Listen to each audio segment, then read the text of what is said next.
تبارك الذي جعل في السماء بروجا وجعل فيها سراجا وقمرا منيرا وهو الذي جعل الليل والنهار خلفة لمن أراد أن يذكر أو أراد شكورا وعباد الرحمن الذين يمشون على الأرض هونا وإذا خاطبهم الجاهلون قالوا سلاما والذين يبيتون لربهم سجدا وقياما والذين يقولون ربنا اصرف عنا عذاب جهنم إن عذابها كان غراما إنها ساءت مستقرا ومقاما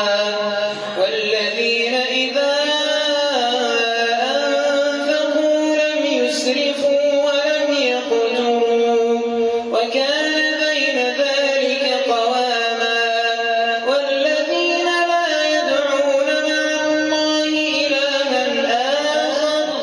ولا يقتلون النفس التي حرم الله إلا بالحق ولا يزنون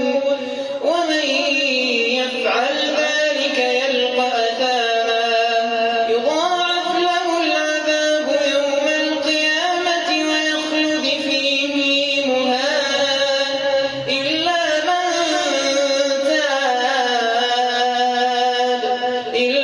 من تاب وآمن وعمل عملا صالحا فأولئك يبدل الله سيئاتهم حسنات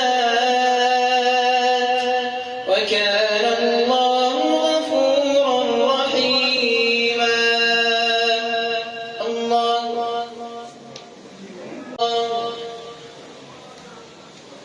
بسم الله الرحمن الرحيم الحمد لله رب العالمين الرحمن الرحيم مالك يوم الدين إياك نعبد وإياك نستعين اهدنا الصراط